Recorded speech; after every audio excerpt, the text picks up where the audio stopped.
Ганцхан хууль. Энэ үл татах хүч.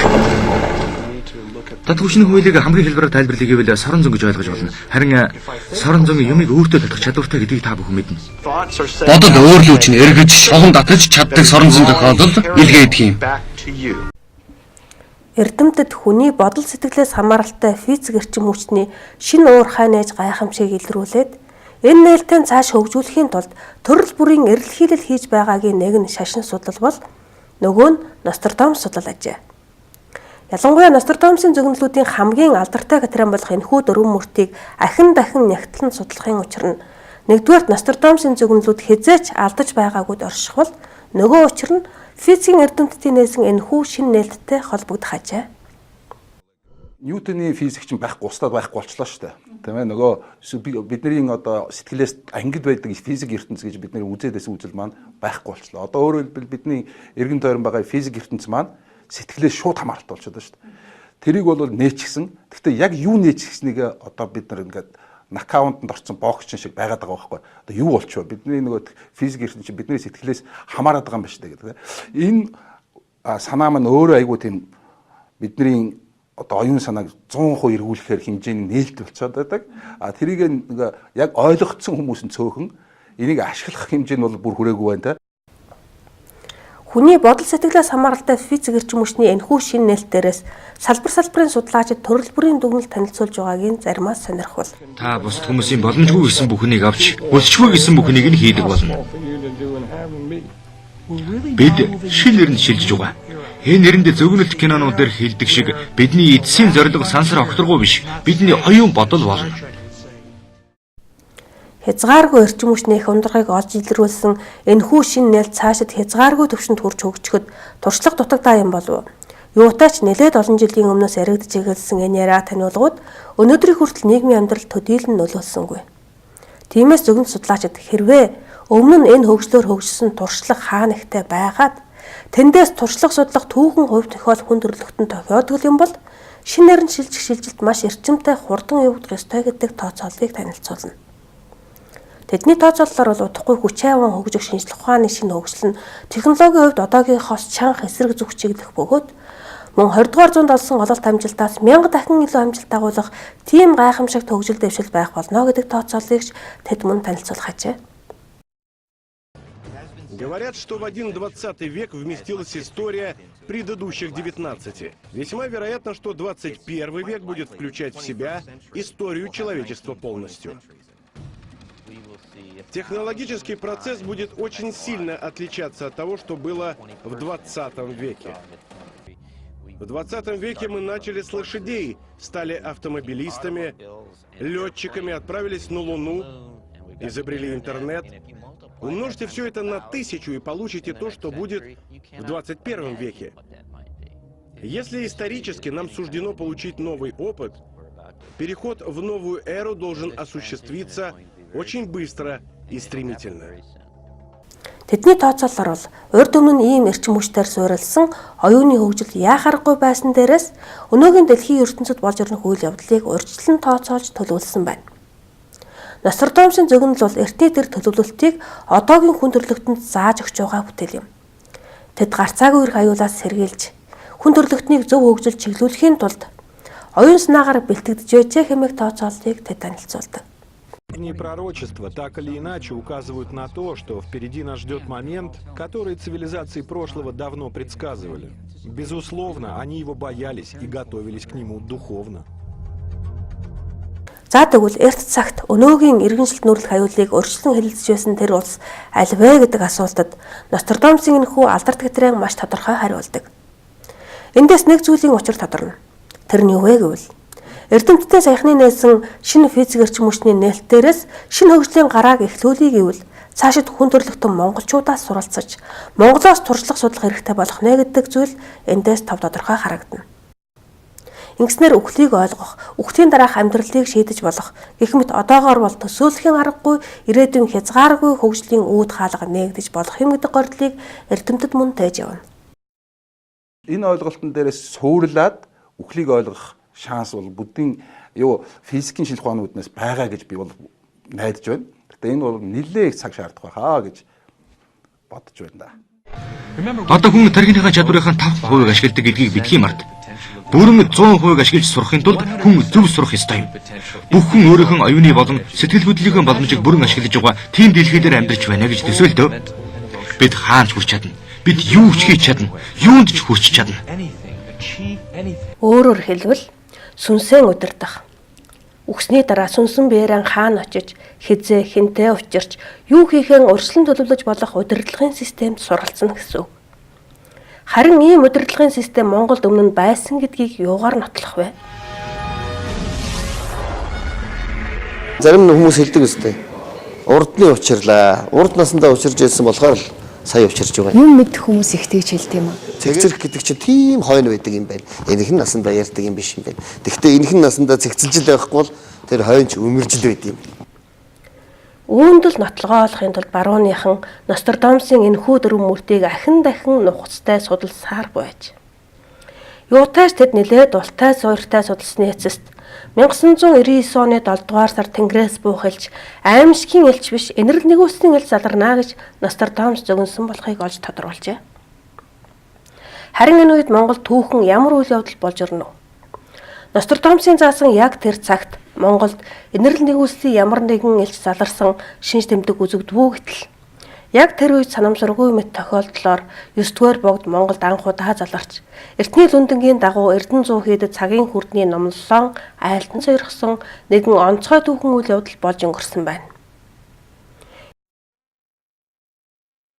Энэ үйл явдлын түүхэн ач холбогдол юу вэ гэд учрыг цааш хөөвөл эндээс маш олон нарийн учир холбогдол тодорхой учиртай. Өөрөөр хэлбэл Чингис хааныг дахин зайлах Тэнгэрийн элч цагтаан заларч эртний төлөвлөсөн ёсоор хийх ёстой үйл хэрэгэн хийж гүйцэтгэжээ гэдэг нотлогоо эндээс тодорч гарна. Одоо эндээс учих өвөрдөж хамгийн онцгой нэгэн учрыг тодруулах болтлоо. Тэр юу вэ гэвэл хамаг Монголын төдийгүй даян дэлхийн анхаарлыг хамгийн ихээр соронзох нэгэн онцгой учир бол дахин заяагдсан Чингис хаан хэмбэ.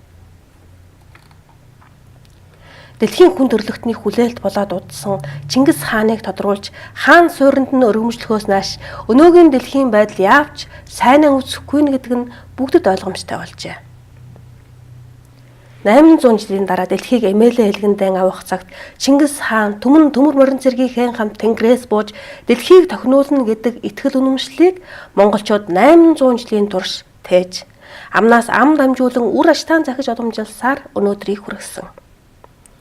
Тэгвэл энэ учрыг өрнөдөд Нострадамус 16 дугаар зуун зарлан дуулгаж их эзэн хааныг дахин зайлах элч хизээ залрах он сар өдрийг тов тодорхой заасан.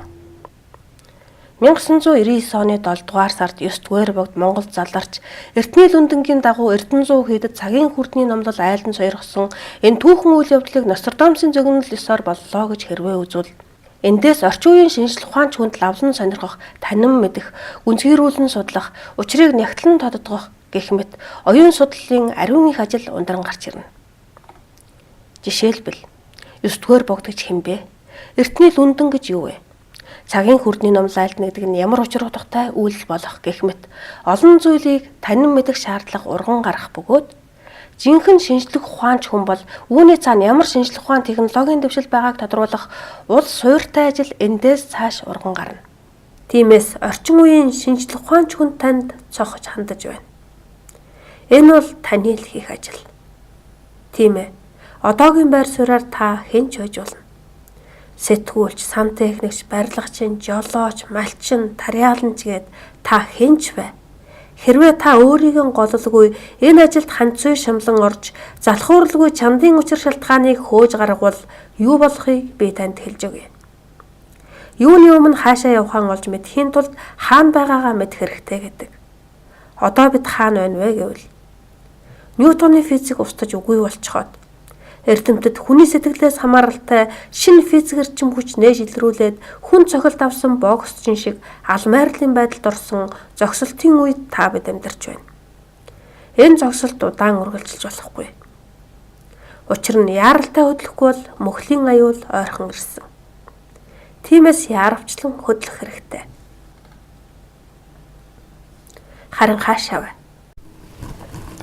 Чиглэлийг бид тодруулна. Учир нь тартагтаа тулсан дэлхий бидний зүг хараас унгасан. Ирээдүйд Монгол орн эргэл мөргөлийн орн болох нь тодорхой болж, мөргөлчдийн цуваа Монголын зүг эргэсэн. Эзэн хааны хөшөөг чиглэсэн. Бидэнтэй бидэнгүй Чингис гэдэг нэр дэлхийн брэнд болж, Чингис хааны яруу алдар өдрөөс өдөрт улам яруулсан дуурсж байгаа нь бидний хөдлөх цаг болсныг илтгэнэ.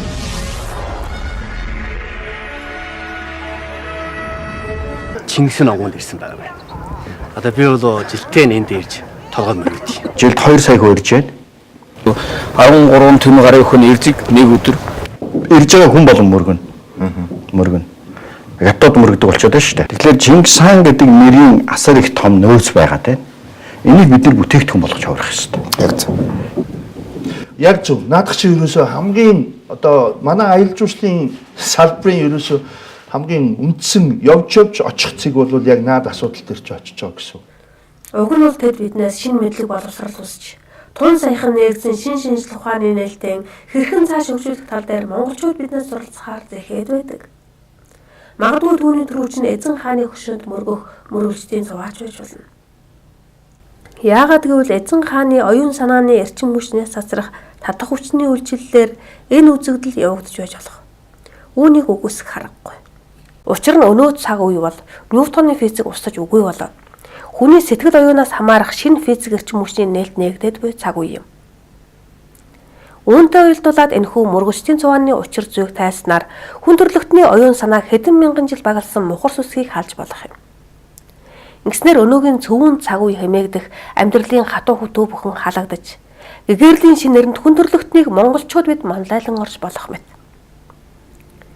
Энэ мэтэр орчин үеийн сайтар мэдэрч, олон зүйлийн нарийн учрыг улс үндэстнэрийн хэлэлцэж бодол оюунаа уралдуулбал зохилтой мэт.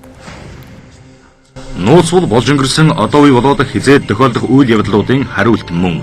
Ральф Валдо Эмерсон. Тэр таны хувьд Монгол улсын аялал жуулчлалын сорон зай орны төв юу вэ? Ерөөсөө татах хүч юу юм бэ гэхээр Монголын давтагчгүй байдал. Давтагчгүй байдал. Сонгон нүүдэлчдийн орн. Ерөөсөө дэлхийд дээр одоо 200 гаруй орн байж хахад энэ орн дотор нүүдэлч иргэншлийн үнэт зүйлээр тулгуурлаж өөрийн оршин тогтнох үнцнийг тодорхойлсон ганцхан орн байна. Бид онцгой мэт орн. Одоо яах гэж жуулчаар аялал жуулчлалыг хийдгүү гэхээр ерөөсөө 3 шалтгаан байгаа гэж байгаа байхгүй. За мэдээж газар үзэх нь нэгдүгээр те газар нь бол байж байна. Хоёрдугаарт бол мэдлэг олж авах үед юм байна. Мэдлэг олж. Гуравдугаарт мөнгө өрөх үед. Гурав дахь тэр контент нь биднэрт ерөөсөө байхгүй байгаа байхгүй. Эзэн богд Чингис хааны хөшөөг зорин ирэх мөргөлчдөд эрдэм мэдлэг олгох саналыг миний хувьд дүүрэн дамжина. Бурхан багшийн хөрөг дүрд мөргөх мөргөлчд бурхан адил болох сургалтад хамрагддаг. Тэгвэл их эзэн Чингис хааны хөшөөг газар холоос зорин ирэх мөргөлчдөд эзэн богд Чингис хаан адил болох эрдэм мэдлэгийг олгох зохих биш үү? Тийм ээ. Чингис хааныхаа бэлэг сургаалаас бид суралцаж бас бусдыг сургах цаг нэрсэн. Чингис хааны алтан сургаал. Улсаан аврыг гэвэл үндсэн авраарай. Үндсэн аврыг гэвэл сэтгэлийг нь авраарай. Сэтгэл гэдэг биеийн эзэн бөгөөтөл сэтгэл мөнхөр бол бие даруй хэвтэн шүү.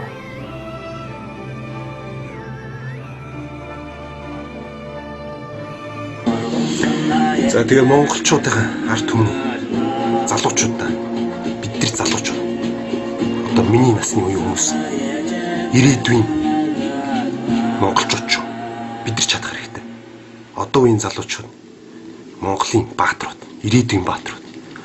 Одоо үеийн охид бүсгүүчүүд ирээдүйн Монголын хатангууд. Энэ бол үнэн шүү. Бид нар бол ирээдүй Монголоо босгох бааtruуд, хатангууд хамтдаа нийлвэс. Эцэж мөхөж өгөөгүй.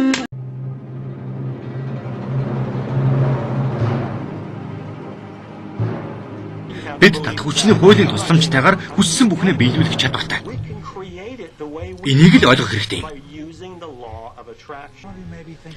Ийм л гоёлын байна гэхдээ би чадахгүй. Эсвэл тэр надад саад болоод байна. Тэр хизээч энийг надад зөвшөөрөхгүй. Надад энийг хийхэд мөнгө байхгүй.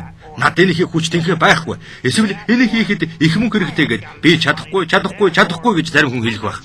Чадахгүй гэж хэлэх үрд та тэр талаар чинь болдог гэдгийг ойлгох ёстой. Чадна, чадахгүй гэх бүрт таны зөв байдаг. Генри Форд. Чингис хааны алтан сургаал. 100 мөл бүтээвээс үйлийн ох. Үнэн үгэнд хүрсэн хүний сэтгэл бүх. Өчүүхнийг бас өргөс болно, үсийг том воос дээс болно.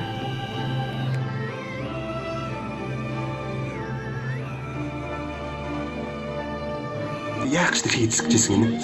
Гэгээр л хэлдэг. Бид тэр гэгээх гэж тэмцэж байсан. Үнний төлөө тэмцэж байсан. Үнний төлөө тэмцэж чагаад үнэн дандаа ялдаг юм. Миний клип хутлаа байна уу, үнэн байна уу? Цаг хугацаа харуул. Үнэн дандаа дийлдэг.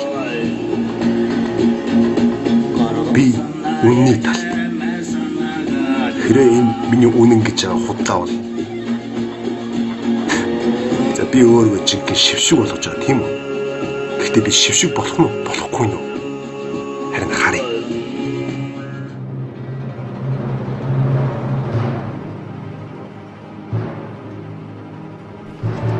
Та бүхэн хоёр зүйлийг мэдэх хэрэгтэй. Эерэг бодлууд, сөрөг бодлуудаас хэдэн зуун дахин хүчтэй байдгийг орчин үеийн шинжлэх ухаанаар баталчихсан байгаа. Чингис хааны алтан сургаал. Би баатар болвоос нэгэн үеийн баатар, бэлэг баатар болвоос түмэн үеийн баатар. Өндөр уулын хөтөл зөр, өргөн далайн олон зөр, хол хэмээн бүүцөх яв бас хүр юу, хүнд хэмээн бүүцэх өргөвөөс даагдё. Амьдрал бол өөрийгөө хэн гэдгийг ахин иргэн санах тийм зориулттай. Өөрийгөө хэн гэдгээ иргэн санах. Өөрөөр хэлбэл та өнөөдөр энэ хүн шиг гудамжинд ингээ хоол идчихсэн байж болно. Гэтэ нэг хүн үрж ирээ та хааны удам бай. Та ээшээ залар. Наашир та ээшээ залар. Та энэ хаан ширээнд суу. Тэ өдөр болгон танд хоол дүүрэн байх болно. Ундаачин дүүрэн байх болно. Тэ та хүссэн болгоно хий. Та бол энэ ертөнцийн одоо юу гэхин за энэ бидний хаан гэж тийм бодоод үсээд тийм кино байдаг шүү дээ, тийм хүүхэлдэйн кино байдаг шүү дээ. Рапунзел урт үстэй тийм охин байдаг шүү.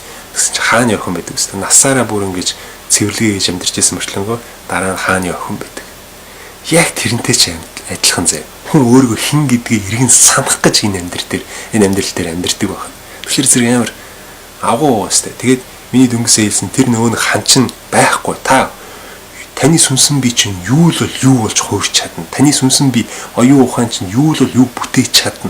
Та хаашаа чиглэн тэр чинь биелэх болно. Тэгэхээр зэрэг таны сонголт бол хязгааргүй. Та хэн л бол хэн болж чадна. Хамгийн гол нь энд итгэх хэрэгтэй. Тэгээ хэн болохоор байна гэдгийг өөрөөсөө асуугаад тэрний хөтлөө тэмцэх хэрэгтэй. Тэгээд тэмцэж чадах юм бол та болж чадна.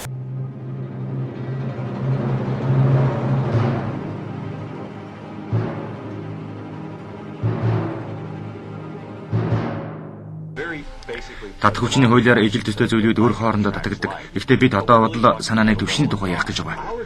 Хүн хамгийн гол нь бодлоо сайн барьж, жухам юу хүсэж байгаагаа ухаан санаандаа шингэж өгөх ёстой юм л да. Тэгэж чадвал хорвоо ертөнцийн хамгийн хүчрэг хууль болох татах хүчний хуулийг хэрэгжүүлж эхэлнэ гэсэн үг. Өөрийгөө хэн гэж бодно уу? Тийм хүн болохоос гадна тэр хүсэж байгаа зүйлийг өөртөө татна гэж ойлгож болох юм. Бодол санаандаа шингээсэн зүйлийг гартаа атгана гэсэн үг. Энэ бодлого зарчмыг 3 үгээр тайлбарлаж болно л доо. Хүний бодол биелдэг. Дахиад хэлье. Хүний бодол биелдэг. Хүний бодол тодорхой хэлбэлзэлтэй байдгийг хүмүүс мэддэггүй. Бодол бүр хэлбэлзэлтэй байдаг. Бүх бодлыг хэмжиж болдог юм. Тийм болохоор нэг юмыг дахин ургуулan бодож төсөөлж чадвал хэлбэлзэл ялгарч байдаг. Бодол өөрлөвч нь эргэж, шугам татаж чаддаг соронзон тохиолдол илгээдэг юм. Татах хүчний хууль үргэлж үйлчилж байдаг. Тааж итгэсэн ч итгээгүй ч бай, ойлгосон ч ойлгоогүй ч бай үргэлж ажиллаж байдаг. Бодох тусам үйлчилдэг. Бодол хөвөрч байгаа цагт татах хүчний хууль ажиллаж л байдаг. Хүн бодох бүртээ. Нэг бодлоо удаан хугацааны турш бодох бүртээ бүтээн төрөх ажлыг давхар явуулж байдгийгаа мэддэггүй юм л да. Тэрхүү бодлыг чинь дундаас нь нэгэн зайлшгүй биелдэг. Татах хүчний хуулиар бол таны хэлж эсвэл анхаарлаа төвлөрүүлсэн бүхэн биелж байдаг. Чингис хааны алтан сургаал. Хаан гэдэг бол ёрийн зэрэг хэрэгэмтэй адилгүй. Энгийн нэг хэлж хэлэгдэж яахан болмоо. Үнэндээ хаан хэмээн өргөмжлөөгүй байтал аяндаан олны сэтгэл түүнийг хаан мэд үзэж байвал сая тэр хүн хаан мөн. Ийхүү хаан бус атал хааны явдлаар явваас амттай босов. Хэрвээ хаан болцоход хааны явдлаар явж яс чадвал хаан болж юу хийм вэ? Шившиг тэр болоо. Зөндөө олон залуучууд надтай нэгдээд. Гэтэ нэгдэхэд би шууд одоо шулуу хэлэхэд бол нэгтгэл бол маш хэцүү. Надтай нэгдийг бол бас жоо хэцүү л дээ. Ягаад гэвэл би их одоогийн нийгэмд байхгүй тийм ухамсарыг, тийм үзэл бодлыг би гаргаж ирэх бол. Тэр үзэл бодол бол яхахгүй оюун ухаанаас гарсан тийм бодлууд байх бол. Тэгээд энэ өөрөө сэрнэ гэдэг энтэй холбож болно. Хүн яг сэрх юм бол яг ямар болдог вэ гэдгийг би зүгээр хэлчихье л да. Тэгээд яаж сэрх үү гэдэг жоохон товчхон бод тодорхой тайлбарлах гэж байна. Хэрвээ хүн сэрх юм бол хүн би энэ дэлхий дээр байгаа. Би бол энэ дэлхий дээр байгаа боловч би энэ дэлхийгээс биш гэдгийг мэдэрнэ. Өөрөөр хэлбэл би бол Тэнгэрийн хүү. Би бол Тэнгэрийн хүү. Би энэ дэлхий дээр ирсэн болохоос биш би энэ дэлхий дээр үүсэж би болсон зүйл бол биш. Өөрөөр хэлбэл би энэ мах, би яс, цус бол би биш ээ. Энэ бол зүгээр миний унаа. Энэ амьдрал дээр хэрглэж явах миний унаа. Жинхэнэ би бол миний сүнсэн би, миний оюун ухаан гэдгийг ойлгоно. Тэгээ зүгээр би дөнгөж ихний шатыг тайлбарлаж шээ. Тэгээ ингээд тайлбарлахад ойлгохоосоо ойлгохгүй нэг. Ойлгож байгаа хүмүүс нь бас дахиад хэрэгжүүлэх нь амьдрал дээр хэрэгжүүлэх нь зөв. Гэх мэтчлэн дахиад буцаа гэж шүүгдэг. Тэгээ сэржиж бид энэ их орондоо эзэн шиг эзэн байна л да.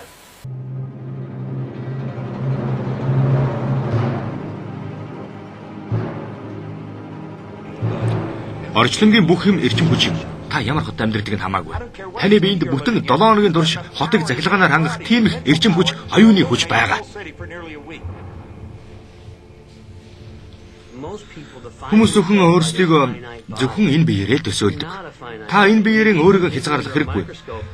Хэд дурангаар харахад та эрчим хүчний бөөгнөрл юм.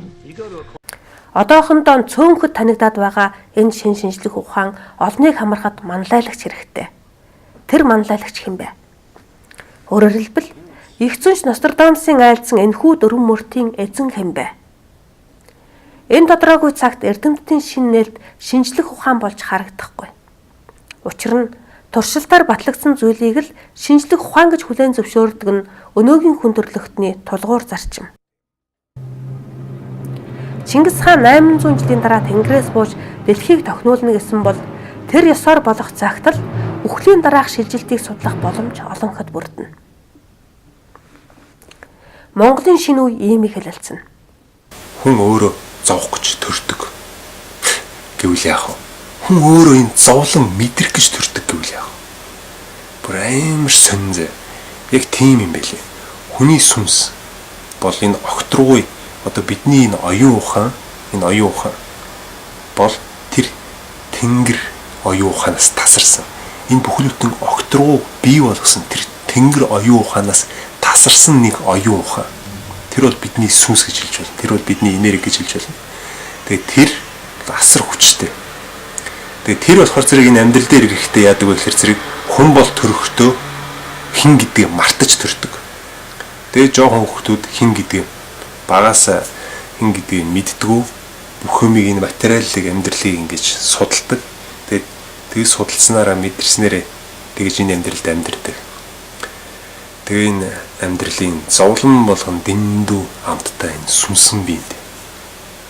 Тэр амтыг чинь мэдрэх гэж та ихэн төрдөг. Монголын шинэ үе ийм их хэлэлцэн. Үүнтэй адил дэлхийн ертөнцөж 5 тухаас татгалзаж, бэрхшээл зовлонгийн амт нэг бүрийг амталж өөрийгөө хөгжүүлэх шинэ хөгжлийг хүсэмжлэнэ. Ийм хөгжлийг хүсэгчдэд бэрхшээл зовлон их байх тусмаа амттай бөгөөд ашигтай.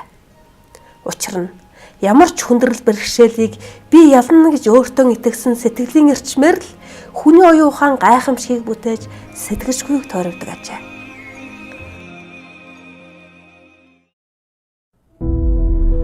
Your comfort zone is your enemy. One of the biggest ironies I can think of is when you live life trying to stay comfortable, life will send you more and more discomfort. It's true, life will send you more and more problems. Life will keep throwing rocks at you. Life will keep handing you resistance, struggles, issues. And because people are so concerned about staying comfortable instead of growing and reaching higher, because people don't want to address their limitations and move beyond them, they keep struggling. Listen, you are not here on this planet to sip apple martinis on the beach and get yourself a tan. You are here to grow. And if you won't make yourself uncomfortable, life will give you plenty of reasons to push you out your comfort zone. So you have one of two options. Either you commit to constant growth and feeling discomfort upon your own accord, and you become the master of your own destiny, or you hand over the keys and you let life happen to you by default. One path leads to success and the other path leads you to constant struggle and pain. It's your choice. Махан биеийг 5 тухайг хангах гээд буруу хөгжсөн хүндрэлтэн сая л биеийн 5 тухаас татгалзаж бэлэг оюуны дээд хөгжлийг хүсэмжлэх болжээ. Тэгвэл анхнаасаа л 5 тухаас татгалзаж сүнсэн биеийн жолоодох дээд ухаанд суралцаж хөгжсөн улс үндэстэн гэвэл Чингис хаанаар угалсан Монгол улс л байна.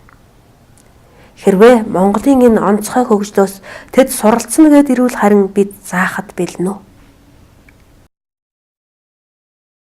Энэ нэг хүн бүтээгээд Монголыг алдаршуулсан биш.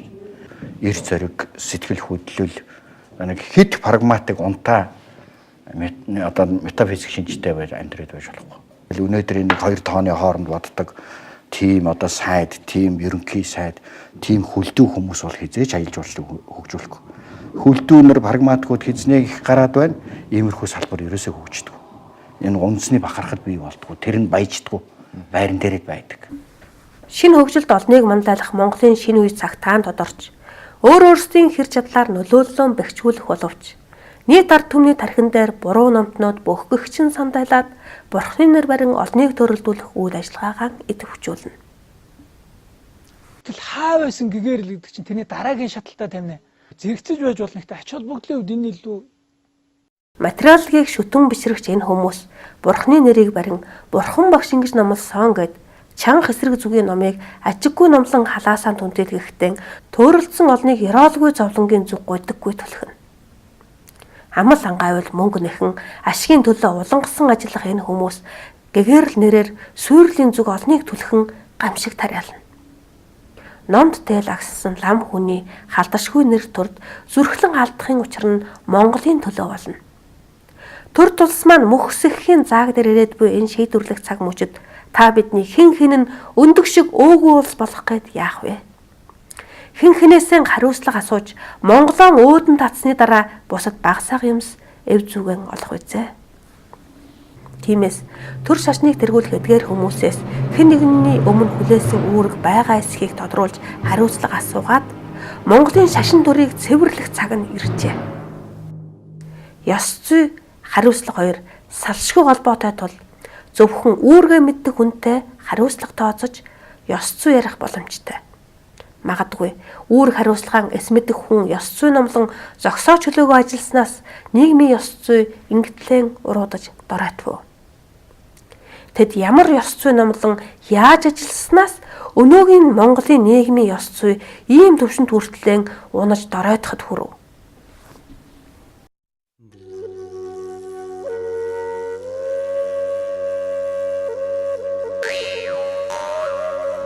Нэг аварна гэсэн өсөл зорилгоос гарсан энэ нэг хязгааргүй эрчим хүч шүү дээ. Энд чинь одоо хязгааргүй эрчим хүч нэгдлээ шүү дээ. Энэ эрчим хүчийг яаж нэгтгэж энэ зовлонтой амьтад зовлонгийн туйлд ирэхэд нь яаж энэ нэгдсэн том зохион байгуулалтаар энэ бүх эрчим хүчийг чинь нэгэн юмны төлөө зориулах уу гэдэг юм дээр чинь монголчууд ажиллаж байсан гэдэг юм чинь л миний хувьд бол энэ бурхны шашны онолоор гарч ирэх гэдэг юм да. Бурхны шашин бол ерөөсө хамаг амьтны төлөө гэвэл чамд ийм хязгааргүй эрчим хүч өрөмтлөгдөн. Энэ хязгааргүй эрчим хүч нь орчин хорвоогоос дандаа сайн сайхан юм чам татаж авчирч ийм сорон зоором үүсгэн. Энээр чи аз жаргалтай амьдрах юм ийм л дээ. Заавал хамаг амьтны тусын тулд 6 жил хамаг амьтны тусын тулд гэж өглөө мань мэгжим хийснээрээ ч биш. Тэр гэрлэн бий бол хүний оюун ухааны бий. Монголчууд бол хязгаарч юм илүү дутуу юм боддоггүй байсан учраас энэ аглаг дээр энэ эзэн сэтгхүүтэй энэ ад жаргалтай энэ эрхчлөөтэй байсан учраас хязгаарч гэрлэн бий бодлын бий гэдгээ одоо энэ оюун ухааны бий нь бол бохирдно гэж байдаг байсан. Тийм. Тэгээ энэ монголчууд оюун ухааны хөгжүүлч нь ингээд шүү дээ. Одоо их болсон 6 зүйл гэдэг чи одоо тэр хязгааргүй орон зай шүү дээ. Зөвхөн хүний төрлөөс гадна ямар амьтад төрөл байдгүй ямар гэдэг тэр том сансар орвогийн тэр том хязгааргүй танин мэдхүүл өсөв шүү дээ 6 жил амьтад гэж. Энэ том танин мэдхүүдээр монголчууд хөгжиж тэгээд энэ алсын удирдлагатай энэ нийгмийн зохион байгуулалтын технологи гэдэг юмыг бий болгоцсон байна шүү дээ. Одоо энэ хүн төрөлхтөн хязээ хөөрхилтэй байдалд одоо энэ танигдлын туйлшрлаа өөртөө хүлээн зөвшөөрөөд энэ ус мөрнөө бүгдийг баасруулж болгочоо цэвэр усны хомсдолд ороо. За тэгээд хүнсний хомсдол байгалийн сүрэлгээд энэ бүх юм чинь тооцоолоод явж ирсэн тэнд том сэтгэхгүй штэ. Энэ биеийн жаргаачих гад явдаг чинь өөрөө анханасаа буруу юм а. Энэ биеийн жаргаачихгаа явахлаараа зэрэг чи ингээд зовлонгийн туйлд хүрдэг юм а гэдэг имийг л Бурхны шашин гол нь хэлсэн байхгүй юу. А гэтэл монголчууд энэ биеийн жаргаачихгаа яваагүй штэ. Хамаг амьтныг жаргаана гэд энэ биеийн гаргуунд гаргаа явсан чинь өөртөө жинхэнэ хамгийн дээд аз жаргалыг эдлээ явж ирсэн. Энэ чинь л энэ хамаг амьтны гэсэн энэ юм шин зашрамт энэ чиний аз жаргал ирдэг юм шүү гэдэг имийг л Бурхны шашинд өөрөө хэлсэн байдаг. А монголчууд энэ үнийг өөрсдөө биетээр хэрэгжүүлээд зогсохгүй нийт хүн ард тэр өөрсдийнхөө эдэлж яадаг тэр аз жаргалаа өгөхийн тулд нэгдсэн зохион байгуулалтанд орж чадсанараа л монголчуудын гайхамшиг байна гэдэг зүйлийг гол нь хэлээд байгаа шүү дээ. Тэр нэгсэн зохион байгуулалтны юу гэхээр зэрэг хамаг амьтны жаргаана гэсэн энэ хүсэл сэтгэл зорилгоос чинь гарсан асар их эрчим хоримтлагддаг. Энэ нь юу вэ гэхээр зэрэг буйны хүч гэж яддаг. Энэ буйны хүчийн хамгийн гол нь бид нэр зориулдаг. Юуны төлөө зориулах вэ гэхээр зэрэг дахиад хамаг амьтны сайн сайхны төлөөгээд зэд амар амгалан түргэнэгээ зориулж хатаарсан зэрэг улам хязгааргүй эрчим хүч яддаг. Заавалчгүй тэр юм хамаг амьтныг сайн сайханд хүргэх чадварыг бүх чадвар цогцолсон тийм хэрчим хүчийг чинь нэгтгэж байгаад за одоо гэдэг имийг товлсон тэр он цаг нь 99 оны 7 сар гэдэг имийг ингээ гаргаад Благословенный, все сообщество жаждет вашего возвращения. Возвращайтесь и скажите людям, что я вернусь с небес в день Павараны. Я вернусь на землю, Будда, и буду ждать тебя внизу, со всеми моими людьми. В день моего возвращения меня можно будет увидеть с небес, земли и ада.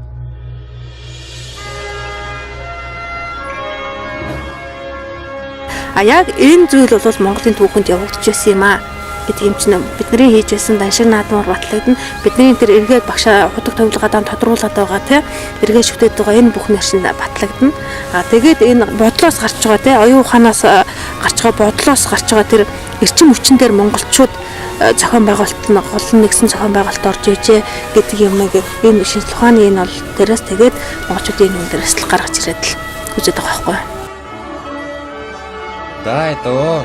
Будда идет. Ура, ура! Ура, ура! Он идет, Будда возвращается. Да, идет. Ура, ура, какая радость, ура! Посмотрите, там ад.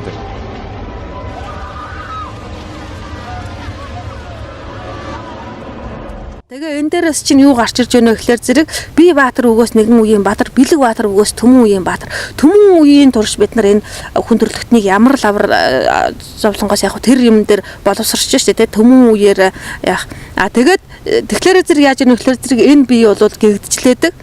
Дараа төрлөөрөө ингээд төрөл дамжаад явах ийм том төрийн том удирдлагын дэвшил гаргасан байхгүй монголчуудын гол яасан юм чинь төрийн зохион байгуулалтын маш том дэвшил. Одоо материалын юу чинь эдгээр чи одоо ингээд дэвшил шүү дээ тий. Энэ материалын дэвшлийг хүндрэлтээр авчирсан бол монголчууд нийгмийг яаж зөв зохион байгуулах вэ? Төрийг яаж зөв зохион байгуулах вэ гэдэг тэр дэвшил. Тэрний юу гэхээр зэрэг одоо тэр эзэн бог Чингис хаанаас хойш одоо Чингисийн хөвгүүд хос ёсны төрийг байгууллаа шүү дээ. Хос ёсны төр гэдэг нь юу юм бэ гэхээр зэрэг энэ махан биеч сайхан аваа явчих тэ тэгээд энэ гэрлэн бие дээр гол нь анхаарчих. Бид нар энэ хамаг амьтныг яаж аврах вэ? Энэ биеийг солиод төр өрх болдог, өрх төр болдог. Энийг л би нийгмийн зохион байгуулалтын технологи гэж хараад байгаа байхгүй юу? Тийм зөв харж. Энд чинь одоо монголчууд чинь төрийн хаар хүн гэж аавууд исэн байгаа шүү дээ. Аавууд чинь тэр өрхвүлээ бүх юмар нь хангаад авч явж исэн байгаа шүү дээ. Бүгдээрээ тэр эмнэлэг домлог байгаагүй. Одоо миний хүүхдэд цэцэрлэг хэрэгтэй байна. Миний хүүхдэд сургууль соёл хэрэгтэй байна. Ингээд юм шаардаагүй шүү дээ. Бүгдээрээ биеийн даасан аж ахуйгаа хөгжүүлсэн эдийн засаг нь баталгаажсан төр байсан байгаа юм шүү дээ. Нийгэм эдийн засаг эрүүл ахуй бүх юмаа өөрөө хангацсан тийм төрөл байсан байгаа юм шүү дээ. Одоо 50-60 айл гэдгүү нэг бүл гэдгүү нэг омог отог гэдгүү эн чинь бол нэг том төрөл байсан байхгүй. Тийм. Тэгэхээр нийгмийн зохион байгуулалтын технологи гэдэг бол энэ дээр нь байгаа төрийг одоо богд хаантч гин үү ямар ч төргин тэрийг яаж ч унагсан Монголын төр өрхтөрөө оршин тогтнол байсан баг. Тий. Хос ёсны төр гэдэг чинь энэ л байхгүй юу?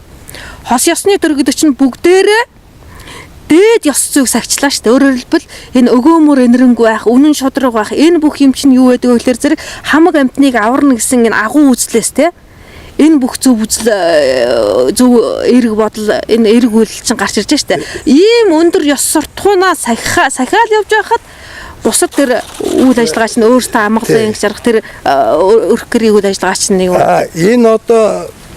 энэ өндөр ёс суртахуун бол нэгд монголчуудын унган байгалийн үзэл. Дээрээс нь оршихуд тэр нүүдэлчин соёл иргэншлийн оршихуд амьдарч ирсний ач хавьяа. Тийм учраас тэргүй гэгэрсэн үндэстэн гэж бид нар ч өөрсдөө тэгж омгорхдаг, гадных нь ч биднийг тэгж ярьдаг байхгүй. Тий. Тэгэхээр зэрэг наадах чинь ингээд байна шүү дээ. Монголчууд тэрнгүү энэ агуу үзэлтэй байсан. Яагаад тэгэхээр эзэн хаан өөрөө алд үеийн альжаас алж ядахгүй ахуй төрөм бүү алдартахгүй гэд эзэн хааны тэр миний дээр төрийн дээр мөнх тэнгэр бигээ те. Эзэн хааны дээр оршиж байсан тэр эрхэмлж байсан төр юу вэ гэхээр зэрэг нийт ард түмнийх нь аз жаргалтай сайн сайхан амьдралыг бий хангана гэсэн тэр үүрэг хариуцлага байсан те. Энэ үүрэг хариуцлагаа биелүүлэхийн тулд мөнх тэнгэрийг дээдлэнэ гэдэг маань энэ мөнх тэнгэрийг одоо энэ бодлын архив гэж янз бүрээр тайлбарлаад байгаагаар юм бол би энэ эерэг сайн бодол энэ амьтныг аварна гэсэн энэ үзэл бодол дээр л одоо төвлөрөх ч гэдэг юм уу одоо юу ч гэдгийг янз бүрээр хүмүүс тайлхлаа хал та тий. Тэгэхээр зэрэг монголчууд нь угаасаа л энэ агуу үзлээр явсан гэсэн үг шүү дээ. Тэгээд хамгийн гол нь монголчууд ийммар ингэж явсан байна гэдгийг одоо энэ дээр буулгах юм маань өнөөдөр энийг барьж яриад байна шүү дээ. Ер нь бол яг зүгээр юм байхгүй юу?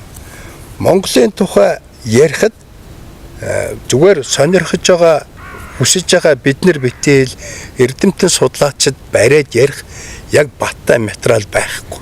Тийм учраас ямар нэгэн онол түшиглэх гэдэг шүү дээ. Онол түшиглэх гэж байгаа юм биш.